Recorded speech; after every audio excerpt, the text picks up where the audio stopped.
Alright everybody, welcome back to the Zap Yankee Podcast. You are listening to the voices of Nick Giamonti and Richie Pagnotta. What's up, everybody? How you doing? how's it going, everybody? And for those who watch on YouTube, welcome and hello. And those who are listening on Spotify, how's it going? I don't know why you couldn't see that. If you're on Yeah, Spotify. okay, yeah. That was pointless. How's your week been, Nick? What's been going on? It's going pretty good. It's only Tuesday, so that kind of sucks. Well, since last Tuesday, how you been? Pretty good. Alright. I don't know. Nothing's really been going on. I've been just working on my car, watching some good baseball. Oh yeah, what are you doing in your car? I saw you post stuff on Snapchat. Something my dash broke, so I did behind, like when my on my old, I drive an old Jeep, so like the headlight goes in and out, and the bracket that holds that broke, so I had to take the whole entire dash apart, take the cluster off, take a whole piece off, and replace it. That's such a hassle. Yeah, I can't really hear you that well though. I don't know why. It's just your mic. All right, sorry about that quick little sidetrack. We just had a little technical difficulty, but we're just getting in today's episode. We got a decent amount to talk about what's been going on the past week in Yankee baseball, and actually in some other things in baseball we're gonna get too. into a little bit more. We're gonna broaden our horizons today, and we're not blind to the rest of baseball. We pay attention to what's going on every game and whenever we can, and there's been some big news going on, but let's just start with the Yankees on their 6-game winning streak and how amazing that is. Very amazing. Yeah, so they had the 2 games against the Braves, and they just took those very easily, and then they came against Boston, and it was even easier. Like, I didn't realize how bad Boston was until now. They have the second worst record in the league, and their team is just shot. I mean, we all know Chris Sale's been hurt. And was it Tommy John? I think Chris Sale. Yeah, he's getting Tommy John surgery. They traded away Chris Sale, David Price.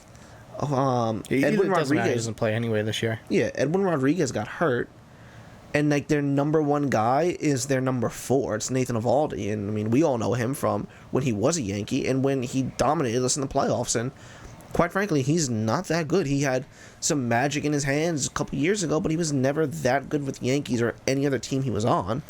So they're bad. Like their pitching is bad. I mean, Yankees are also one of the better teams in the league right now with a lot of power, and I mean, just straight up dominating them. Just like they had no shot to compete. So yeah, I loved it personally.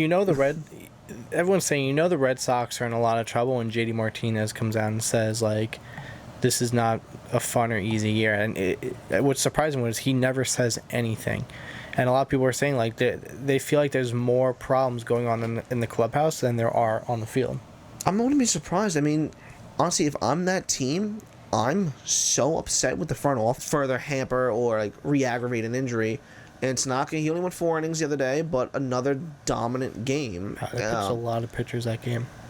Well, yeah, he only went 4 innings, and then so we used Loizaga to come in after him. He did a solid 2 innings. Loizaga got the win on that one. Yeah, then Chad Green again, solid game. And then we brought in Avalon and Ottavino and Holder. Holder made it a little bit scary. But then Britton came in, closed the game out, got the save. This is against the Braves. We won 6-3.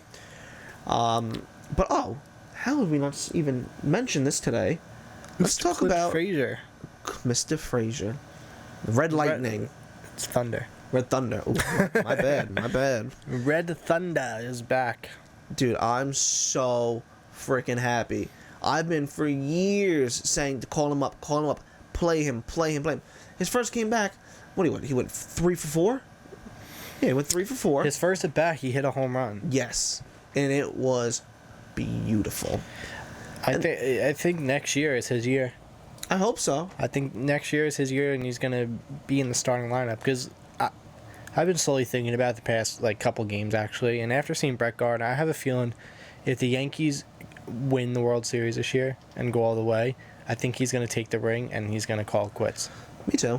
I know that they like having him as a clubhouse leader, and because he's a vet and everything. But I think we're going to see a changing of the tide where, Judge is going to be seen as the veteran presence. It'll be his 4th year. He's been a Yankee his entire career, and he's everything the Yankees look for in a clubhouse leader. And him and Gardner, they're close. They're both outfielders. So I think it's going to people are going to start to look at him as the vet leader, and I mean we're still going to have Stanton. Like, let's just be real about that. Stanton's injury ruined any chance he had at finding a new deal, and Which sucks because he was doing so good this year. It sucks, but things were looking really good for Yankee fans who wanted to get rid of Stanton.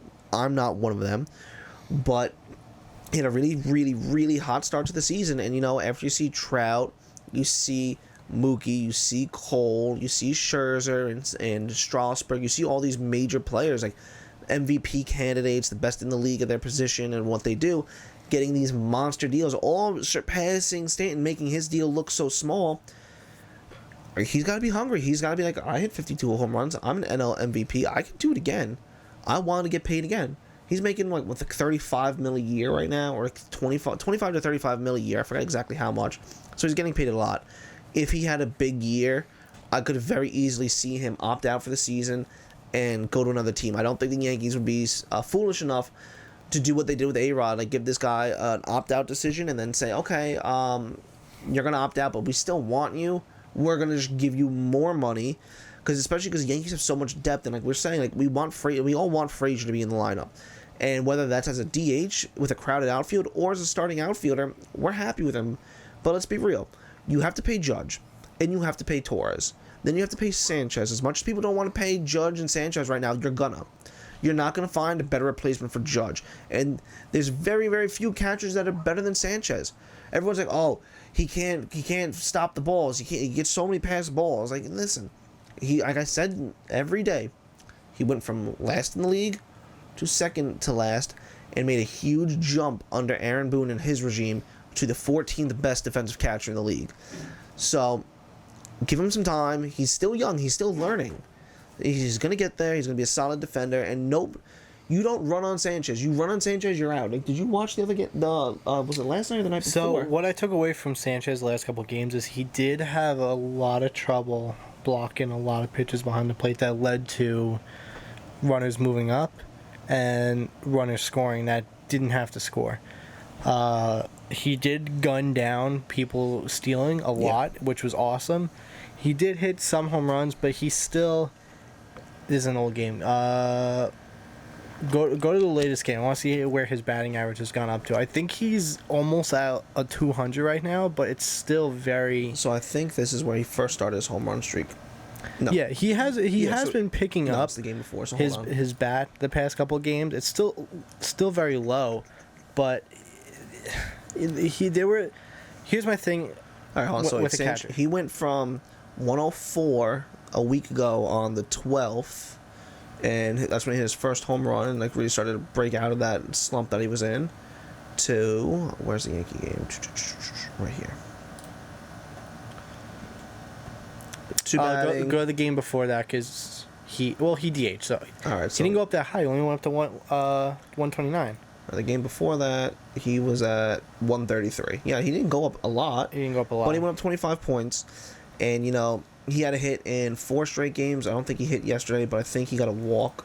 I think he DH and Kratz was behind the plate. Yeah, Kratz was behind the plate. So, here's the thing. He had 2 walks yesterday.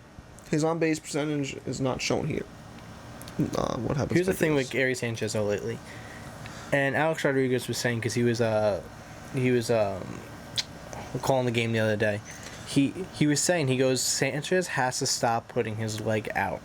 And he made a good point. He goes, when you're putting your leg out, you're in a weird position. So if that ball is going away from you or under you, the only opportunity you're getting is dropping. You're not reaching out to grab that ball, and that's what ended up happening. And also, too, I don't know if he's getting crossed up, Sanchez, or he's not seeing the ball right, but there's a lot of balls that are going to be a curveball, and instead of dropping down to block it like this, he's taking the glove and going like that.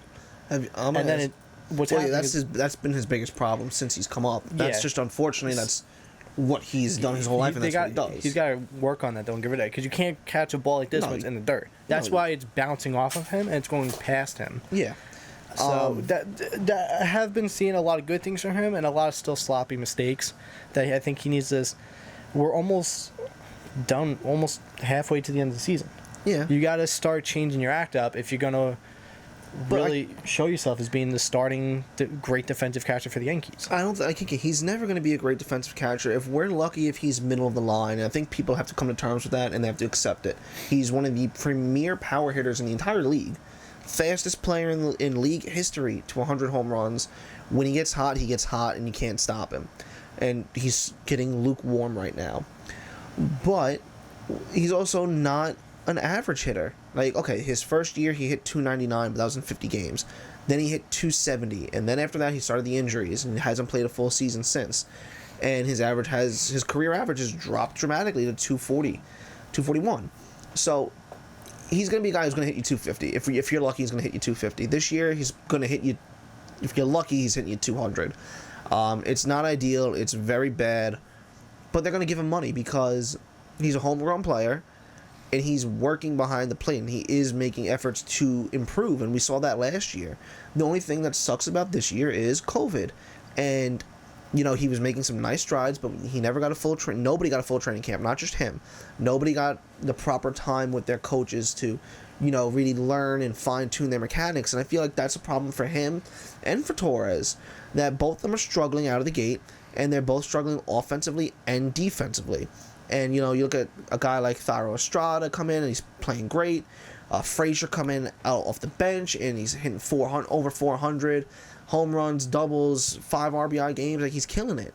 So it's just going to take some time, though, for these two. Making great plays, too. He's making great plays, yeah. I mean, Torres and Sanchez, like, they have...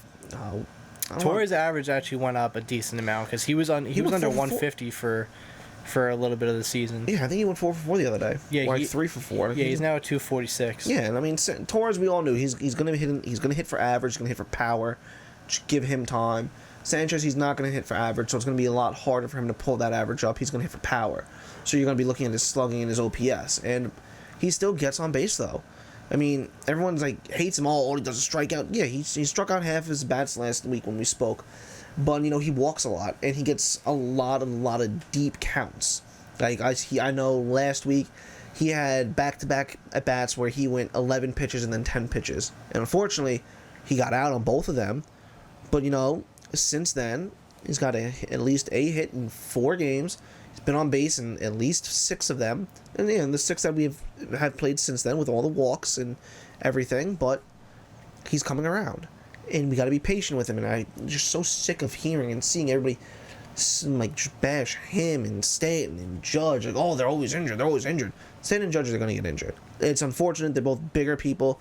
They both lift lots of heavy weight, and you don't have to do that for baseball. But sidetrack, did you see Chapman last night? Oh Chapman my God. Chapman is yoked. He is ripped. Not even ripped. He's just a monster. No, he looks like the Hulk. Oh my, the Cuban Hulk. Even Michael K was saying, like, look at this. He goes, he's huge. And they were talking about the broadcast last night. I didn't know this. He pitches with a weighted ball for practice? I did not know that. That's insane, and that makes so much sense why he's... Throws so quick. No, like, throws so quick. Why throw so hard? And he's over 30, and just like why he still has this velocity. You'll see pitchers, they'll lose the velocity. He's come back from COVID and like shoulder problems for the last year or two and like arm issues. He comes back, he's gunning 101 on the final pitch. Throwing 100 easily. Dude, how do you go, like I was saying this last night to Kristen, how do you stand up there and then look at a pitch straight at you, 101 miles an hour, and then watch another pitch going at you the same way for 84 miles an hour? First of all, a drop-off, you're not... I just don't get it. I shot a gun the other day at a gun range. Do you know how much pressure I felt and how nervous I was just to pull the trigger? I was like twitching. I was like, I don't know what's going to happen. And what are you going to do if a 100-mile-an-hour ball comes at you? How do these guys do that? And then to make contact with it. The Red Sox made some good contact off of Chapman last night. And I was like, God, wow. Like, that's impressive. Well, think about it. You make good contact, the ball's going further. Yeah, that's the faster it comes in, the faster it's going out. 100%. But the other thing is, like, you have to make that decision like that. Are you going to swing or not? You have to tell right out of the hand of the pitcher. What is it? Well, imagine getting hit by a 100-mile-an-hour fastball. Oh, I don't want to think about that. But actually think about it. Everyone judges injury prone. He got hit with a 94-mile-an-hour ball on the wrist and it broke his wrist. He's injury prone. It's not his fault. He didn't do it. He just stood there and took a pitch.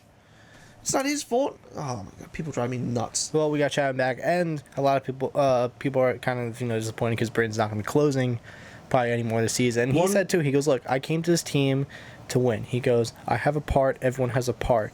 If I would like to close, then yeah, that'd be a nice thing to do. But I just want to be able to help as much as I can wherever I can." So he's just our setup man, which is awesome. It's amazing. But I mean, even Michael Kay said yesterday that they know they're still working Chapman back, and they're not going to pitch him on back. And Boone's not pitching. No, back Britton's games. probably going to be closing some games every once in a while, or at least for the next 2 weeks. Yeah, I mean, it sucks if you're playing fantasy baseball and you chose Chapman as your closer because now you're losing a lot of saves to Britton. Unless you have Britton. Yeah, I mean that sucks. You have to carry 2 relievers, and who might not get a save. And you don't get points for holds. Sorry, I know a lot about fantasy sports, but it's a good problem for the Yankees to have. It would suck on any other team if you didn't have such a solid reliever between Ottavino, Ottavino, Green, and Britton. If you didn't have those 3, you'd be very worried. Like, listen, we're very lucky we have the 3 of them, because if we didn't and we lost Betances, I'd be shitting my pants right now. Like, we're gonna lose these games. Is not having the best of years. Well, yeah, because he's not a Yankee. That's true. And he hasn't pitched seriously in over a year. So it's like these pitchers. I mean, like, we lost Tommy Kahnle too this year too. Oh yeah, Canley. But also, we keep forgetting this. LeMahieu's hurt. Yeah, I don't want to talk about that. We're going to talk about it. We're going to talk about it, but it just hurts to talk about it. This man carried our team last year, basically. When everybody was hurt, this man, him and Brett Gardner are the only ones who never got hurt. And Torres. Yeah. So, J.T. LeMahieu's out to 2-3 weeks. He has a sprained left thumb, which is his glove hand. It's stupid. It's so stupid. Him and Judge are hurt right now, and they both don't want to be on the disabled list. They want to play. Judge came out. He said he's 100% healthy. LeMahieu, he didn't want to leave the game the other day. They told him to leave, yeah. Yeah, he was at bat. I think he struck out, and he motioned for somebody to bring him his glove, and Boone said, "Sit your ass down, like, you're not going out there." And they threw Wade out, and LeMahieu's like, "What are you talking about?" And they go, "You have to go, like, get looked at." I didn't see the game, so I didn't see any highlights. I didn't see anything. I didn't see what exactly happened to his thumb. But if your manager's noticing it and says you need to go get it looked at immediately, something bad must have. I don't know if he got hit or what happened. I think something went. Like, I saw like a replay of him swinging, and after he swung, he kind of was just like shaking his hand weird, and then he went out, and then I think he came back again, and then Boone was probably just like, "Nah, go sit your ass down." Listen, I get he's being very. If I was him, I'd be the same. I'd be very cautious after last year. Like, listen, I'm not Gold Glove second baseman. You check that shit out. Yeah, and I'm like I said, I'd be super cautious. I don't want to have what happened last year happen again. So, if it takes 10 days of no LeMahieu and 10 days of no Judge just to make sure they're 100% healthy, I'm okay with it. Judge was on fire. Judge is scheduled to come back this week. This Saturday. Good. LeMahieu. It's gonna be out 2-3 weeks. 2 to 3 weeks, which is not way into September, but it's into the first week of September at this point. Football will be back when he's back. Yeah, because we're at the 18th right now, but we have another week and a half left of August. Jesus, month is going by quick. This summer's done, man. So yeah, it sucks. COVID made everything just longer and shorter at the same time. Don't know how that's possible. Yeah. But anyway, can you believe it's almost been? No, it's only been 3 months. It's only been, 5 months. I wish I knew math. Oh my god. He knows baseball. He knows sports math, but when it comes, I don't know why I thought that March was the 5th month of the year. If I have 4 pancakes and I give you 1, how many do I have left? 3. He's good. I had pancakes for breakfast. I made M&M pancakes. They were really good. My girlfriend makes good chocolate chip pancakes. Kristen wanted chocolate chip, and I didn't have any chocolate chips. So I'm like, I had trail mix, and I'm going in, and I'm picking out each M&M individually for her. She goes, "Don't do that." I'm like, "Well, I'm already starting, and I don't care." I had some nice. Do you like pancakes? Do you like pancakes? Pancakes or waffles? Let us know. Oh, pancakes every day, because you can't have an M&M waffle. You could. It would just be disgusting. It would be weird. And then I had some nice thick cut bacon. I want to get a smoker soon. And once I get a smoker, I'm going to be making so much barbecue. And this will become a Yankees and barbecue podcast. We're just gonna be barbecuing and talking about sports. That wouldn't be a bad idea. That would be amazing. Talk a little bit of sports. I make a brisket. I made some whiskey. burnt pork ends. Ooh, a good whiskey. Ooh. If you want us to see us change up the show a little bit with some barbecue, let us know. If you want to watch us just get fat, like, you know, fat, clog our arteries and talk baseball, we'll do it. I'm already halfway there. We're talking baseball. And listen, I'm going to come around on something that I've been very mean about all year. Yeah, Giroshella, and I'm going to let you apologize to everyone out there about Giroshella. I'm not really going to apologize because he's still apologize. hitting under 270. He's got four home runs. He's just solid in the field. And I mean, listen, and Duhar sucks. We already knew that he was a great third baseman. His question this year was, can he hit? Can he hit? And he can prove us that he can still hit. I mean, he's not explosive like he was last year, but he can still hit. He can still drive a run or move someone over. He can still play. Yeah, last year he hit 314. And the years before that, 233, 224, 225. He's hitting 269 right now. His on-base percentage is similar to last. It's a little bit higher than last year right now. His slugging is pretty close to last year. And his OPS, again, it's the same as last year. But I really think he's bound for regression. Like 15, 17, 18, they say a lot. Like he never played full seasons those 3 years. Well, I don't think he's always going to be the Yankees' third baseman. No, he's not. I want him to trade for Arenado.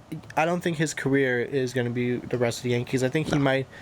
I don't know when his contract expires, but when it expires, they're either going to offer him a year or they're going to let him walk for free agency. And like you said, maybe they'll go after Arenado. But I still think Arenado is a very long shot that we'll ever get out. No, Arenado. How old is Arenado? He's probably in his mid-20s. Look it up. I can't reach the keyboard. So, but yeah, continue about what you're saying about Urshela. Yeah, so no, he's doing okay. He's hitting 269. He's got 4 home runs, but he's flashing he's flashing some leather, and he's looking really solid on the field, and making throws and plays that, you know, and Duhar would never make. So I'm not mad about him. I think it's fine. Yo, Arenado's only a month younger than me. I hate myself. Dude, I could be doing this. You're 28 and 29 years old? Yeah. I did not know that. I'm older than Joey.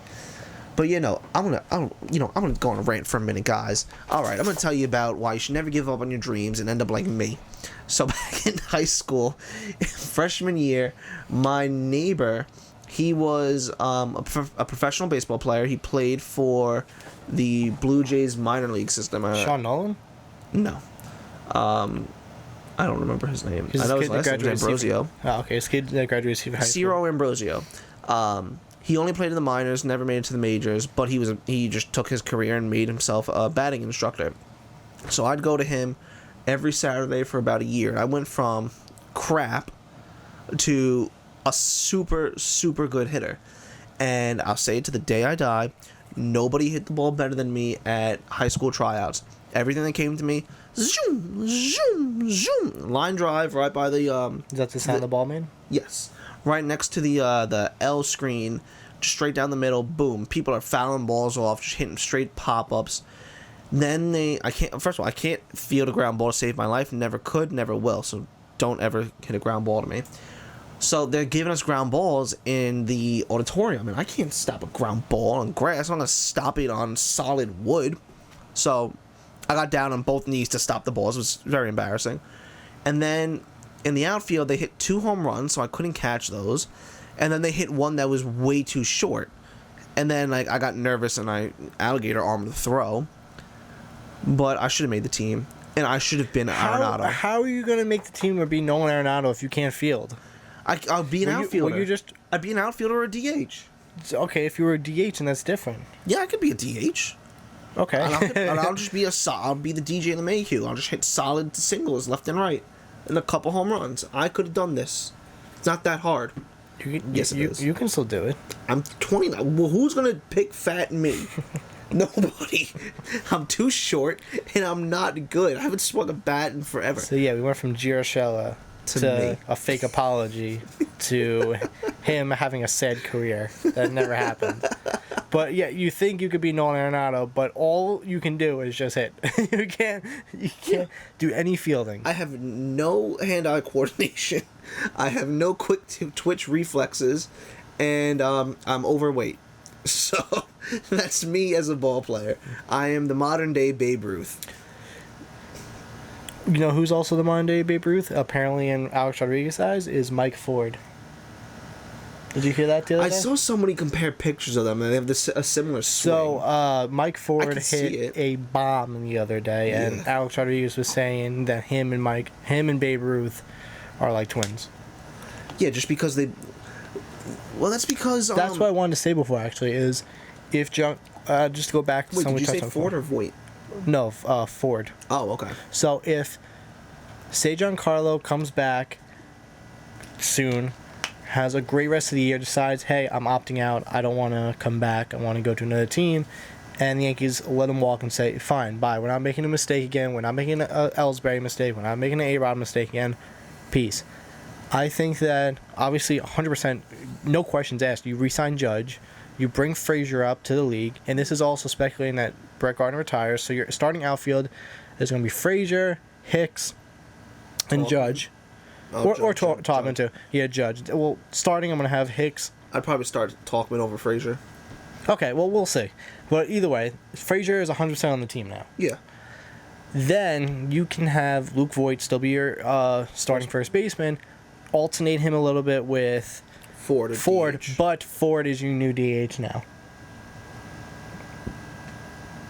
I don't know how I feel about that, because I don't see Ford or Voight as the future at first base. Listen, I like Ford. Coming out of minors, he was a 300 hitter who had plus power, so he can be a very, very productive DH and a solid first baseman. But So who I think we still have a lot to see from Ford. We only have that 1 year on him. He played okay.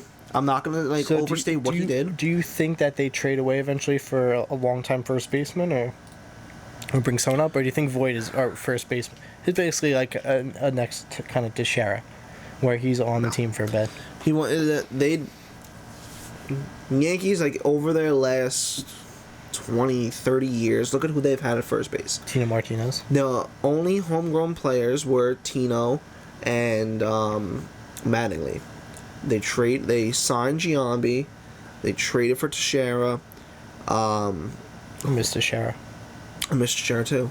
And what the hell was his name? I hated him. Was it Nick Johnson? Is that the name? Yeah. I hated him. He was so bad. I don't know. I do think they would be smart to go after another team's first baseman over these two. I just don't know who it would be. Yeah. Like, listen, Ford. When you think of Major League, like, you don't really, the first thing you don't think of is, first baseman. You think more of like who's like a star shortstop right now, star third baseman, star pitching. I did see something that was interesting, and I didn't read the article. I saw the headline and I got angry, but it is interesting. Speaking of shortstops, Lindor or Judge? Like, who would I rather have on the team? Yes. Are we talking about, like, if I had to make a decision this year or, like, in the past? Next year, Lindor's a free agent. Are you signing Lindor, or are you giving Judge that money? How long we talking? It's a major deal. I think Lindor's only 27 or 28. Like 7+ years? Yes. They're about the same age. I'm sticking with Judge. All right, because this is the other thing I just thought of. If you do that, you probably throw Torres back at second, and LeMahieu's off the team. Why would you throw? Oh, if you chose I guess you could put LeMahieu at first. First, or you don't have to re-sign Gio. Just move LeMahieu to your everyday third baseman. He has capability of playing third, second, and first. Wait, so you're saying if you pick Lindor, then Torres goes back to second? Yes, you have to. Absolutely, 100%. Why would you keep Torres at short? No, that's his natural position. Yeah, so I guess, but in my opinion so far, I think Torres is a better second baseman. I think this year look, I thought about this last night.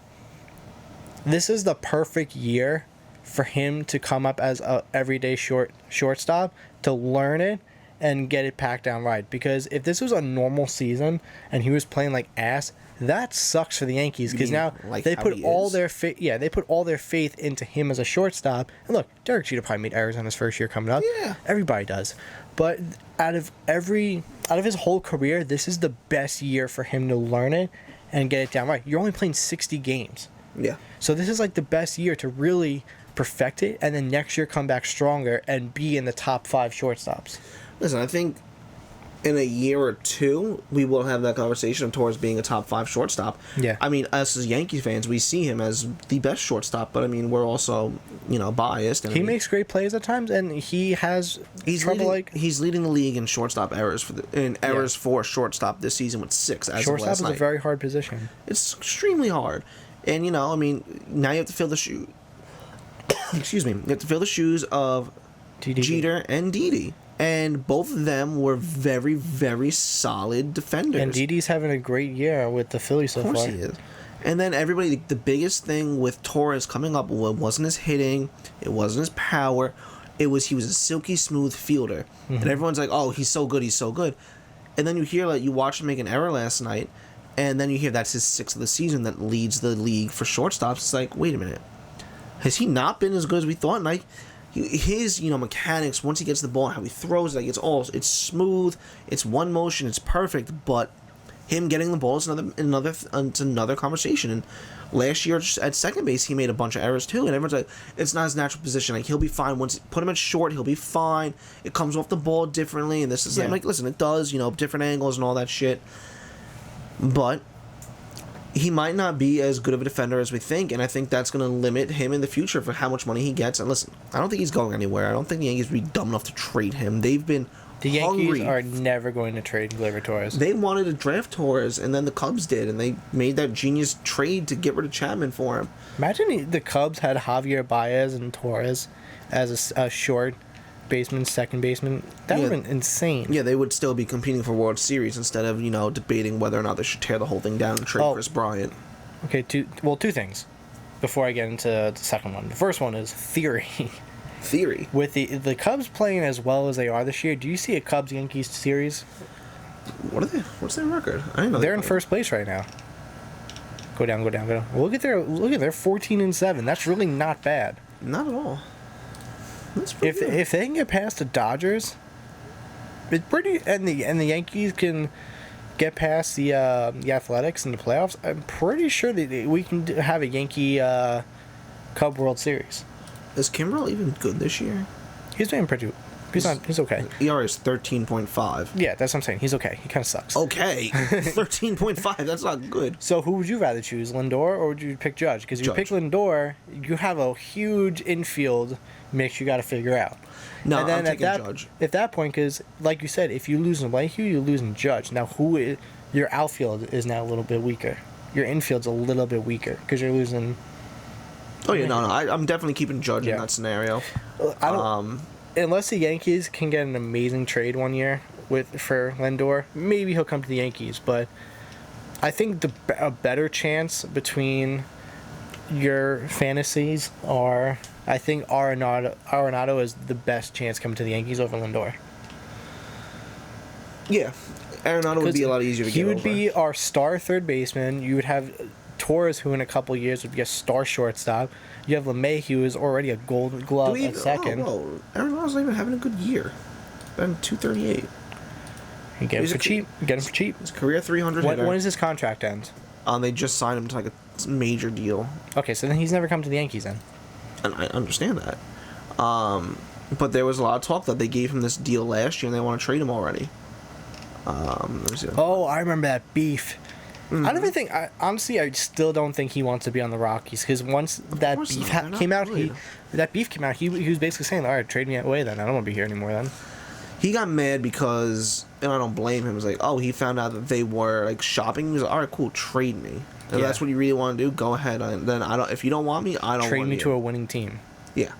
Trade me to one of the top teams in the American League or the top teams in the National League. Just not the Dodgers, because the Dodgers are starting to scare me more and more each year, especially with game bets.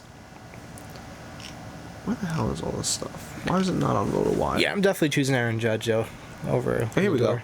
Arenado indicated he planned to meet with the GM after the start. Third baseman expressed discontent with the direction of the Rockies during the offseason. People are putting lights on, saying Nolan and the GM aren't talking, but the GM doesn't come around a lot. It's no different this year than as every other year. Arenado said of his relationship with the GM, I think when we start trimming down the roster, then we can start having talks and see what we can do. That was the last of any update. That was March 4th. And then it goes on to like start, stats for the season. The Yankees ever traded for Arenado, we are literally the New York Rockies, because we have LeMahieu, we had Ottavino, we would get Nolan Arenado, we had Troy Tulowitzki last year or 2 years ago. Oh yeah, I forgot about Tulo. Yeah, he played. Oh man, he was. I loved him. I wanted us to get him the day Jeter retired, and then he went to Toronto, and I was so heartbroken. That was me. He came to the Yankees last year to fill in for Didi Gregorius, and he played a good couple of games, shit the bed. That was it. He retired. That's literally what happened. That's been Tulo's biggest thing, though. Like, he's always throughout his entire career, he's always been hurt. He had the possibility to be the best player in the league, and it was always hurt. And that's when the Yankees also decided last year, you know what? We shouldn't even signed him. We'll just move Torres to short for the season. But let's talk about something, that's a little out there. Tatis. Well, actually, before we get to Tatis, I think like Trout has homered in every game since he's had a kid. So something like ridiculous. I don't know. I think Tatis leads the league now in homers. Trout was the first one to 10 home runs the other day, and I think last night Tatis with his first homer and then his grand slam now tops at 11. But I want to double check that. But I'm pretty positive that he now has, because Judge was leading for a while, and obviously now he can't because he's hurt. Trout. Also, fire. Pretty sure on all his birthdays he's always hit a home run. Because this year, his birthday, he hit a home run. Yeah, Judge moved down to third because he's hurt right now. Yeah. Where am I going? Stats here. Where are the game by game stats? I just feel bad because Trout signed a massive contract with the Angels, and let's face it, the Angels are gonna be in their position for a long time. They made some moves this past offseason, though. I mean, going after Rendon was huge. Rendon, and you locked up Trout, but they still. They were going after Cole too. Yeah, no, that was their plan. If they didn't get Cole, they were going after Rendon and Strasburg, but Strasburg signed first. And it sucks that Ohtani they got expecting him to be a star pitcher, which I thought was stupid. I don't think he's going to be pitching anymore. He keeps throwing out his arm. I think he's strictly going to be a fielder, and that's it. He has to be. But yeah, so I was wrong. The last 7 games for Trout, he has hit 5 home runs, 9 hits. More than half of them are home runs, 9 RBIs. So he's crushing it. But I just wanted to bring that up very shortly. But like we did say, the Trout is the normal Trout we always love to watch. Yeah, but Tatis is freaking killing Fernando Tatis Jr. Leads the league in home run and RBIs, batting .305, 5 doubles, which puts him out of the top 10. I don't know why I hit hits. Charlie Blackmon, of course, batting .432. Damn. But he had the coronavirus, I'm pretty sure, too. Yeah, and he's also been one of the best hitters in the league for the last few years. But let's talk about Tatis real quick. So last night, the Padres played the Rangers, and the Rangers suck, and they were down 7-0. At Globe Life.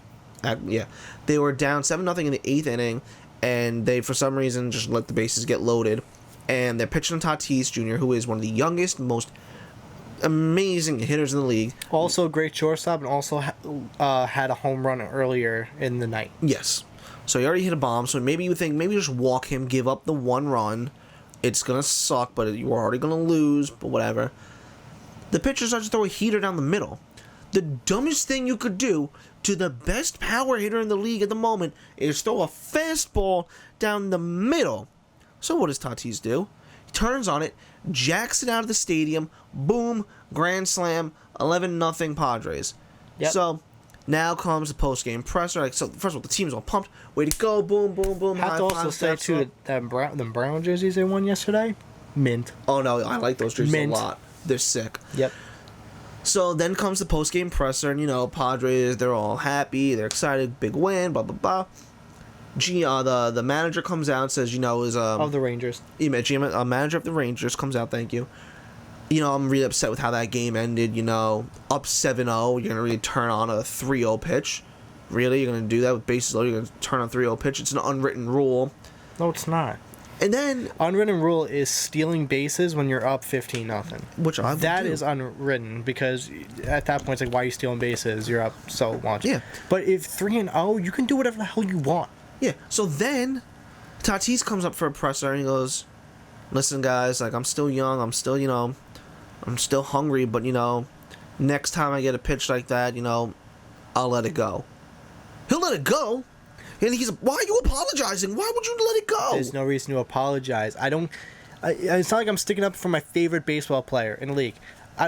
I'm not a big fan of Tatis. I'm not saying I don't like him as a player. I think he's one of the best players ever, but I don't follow him. He plays on the West Coast. We don't see anything from him. We don't see anything from him. But I'm going to stick up for Tatis because there's no reason to apologize. It's 3-0.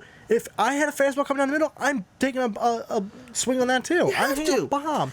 I'm hitting a bomb. For your own integrity, for your legacy, for your team, for your future contract with millions of dollars, you're just going to let pitches go? That was his first grand slam of his career. Now, let me say something. Did he think he was going to hit a home run on that? No. He just swung for it. He could have got a single, and he would have been happy with a single. Yeah, he would have been happy with a single. When you're... God, he's young. How old is he? Hold on. Yeah, he's like definitely under 25. Like, he is. He's around. He's 21. He's 21. He's 21. He's younger than me. And for a 21-year-old, of course he's going to swing at it. If I'm 35, I'm going to swing at it. His own father is Fernando Tatis. Come on, people. He has baseball greatness in his blood. If it's 3-0, who gives a shit? He wants to swing. Let him swing. The sky's the potential for this guy, and it would be ridiculous and so damaging and hurtful for himself, his legacy, and his bloodline to not swing at hittable pitches. The fact that he's going to be under arbitration for probably the next 3 or 4 years, so he's going to be coming to get contracts when he's 25. He's going to be making more money than Trout, more money than Betts, more money than Cole, more money than anybody in the league. And now you want him to not swing at pitches because it's an unwritten rule. Maybe don't be down 7-0. Maybe put up a fight. Don't go 3-0 behind one of the best players in the league and then throw him a heater down the middle. Maybe don't be that dumb. He's young. He's on a fun underdog team right now that is going to be great in the next couple years. They're going to be a powerhouse soon. They're going to be a great team in the next couple years. They're going to literally be within like the next Astros, because think about it, the Astros sucked and then they brought some people up.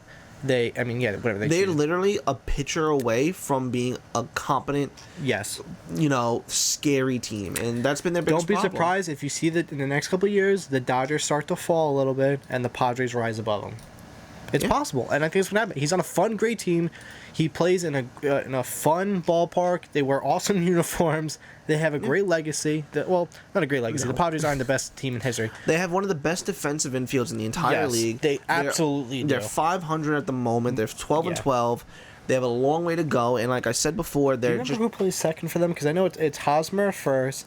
You have Tatis at short. You have Machado third. They have a great infield. Their second baseman is Jake Cronenworth. I don't know who that is. Don't know who that is. Who's their catcher? And Jerkson Profar, Austin Hedges. I don't know who that is either. I don't know who that is. Okay, so you got to work on your second baseman, your catchers, because we don't know who they are. Yeah, I mean, they got Chris Paddock as a starting pitcher. I mean, he's good. Garrett Richards is not. Dinelson Lannon, That's the big thing with the Padres. They have a good defensive team. Their pitching needs a lot of work. It does. I mean, their bullpen's nothing special. Their starting pitchers are not special. They are an ace away from, being a very scary team. And, listen, Eric Hosmer, Manny Machado, and Tatis, they're no pushovers. Like, at bat, they're power hitters. They hit for average, too. Like, they're going to be a very hard team to play against. And they got Will Myers, who's been the biggest bust. Like, what is it? He's bad. I remember when everyone's like, "Oh, Will Myers, the next rookie of the year, is gonna be this, and that." He's a 250 hitter. He's only got. God, he had 2 good power years with the. Was he on Tampa? Yeah, he was on Tampa Bay. Wait, he's been with San Diego for 5 years. I didn't know I that. guess so. I don't know. He was with Tampa. Yeah, he had 2 good years where he hit 28 and 30 home runs. Then went back to earth with 11 and 18. But Padres will be good. But luckily, we have about 2 to 3 years until Yankee fans have to worry about them. But that's the end of our rant on Fernando Tatis and how bad the Rangers are and how damaging they are to one of the young premier hitters in the entire league. Yep. All right, everybody. So that is going to conclude today's episode of the Zap Yankee Podcast, episode 12. You're listening to Nick and Richie every Wednesday at 10:30 a.m. on YouTube and Spotify. Make sure to check us out. We are all over social media: Facebook, Twitter, TikTok, YouTube, Spotify, wherever else you want us to be, tell us and we'll go on it. Again, tell everybody you know, your friends, your old friends, that ex-girlfriend who, keyed your car that hates you. Maybe she likes us. Yep. We won't, cheat on her, so maybe tell her about us. Tell anybody and everybody. Tell bugs, birds, put a little note with the YouTube address on the bird's ankle and fly it off like we did 700 years ago. If you're watching on YouTube right now, please go subscribe to us. Go like, go comment. Also, head over to our Instagram and please go follow us. Give us a follow. Just say hello. We want some likes. We want some friends. Don't be the guy who keeps commenting on us. I liked your last picture. Can you like ours? Because that's really annoying. I didn't like your last photo, so yeah, I'm not gonna like it either. But yeah, like us, follow us, give us a subscription, hit buttons, just like us, do whatever you can. Do something, internet. Follow us on anything and everything, including Spotify. You will get notifications whenever we post anything. Go on YouTube, hit the little bell. You'll get the notification when we post there too. And, we love you guys. And we hope you love us. And this was a good day. And, namaste. Namaste. I don't know how to do it. All right, that's the episode, All right, we'll see you guys next week. Peace.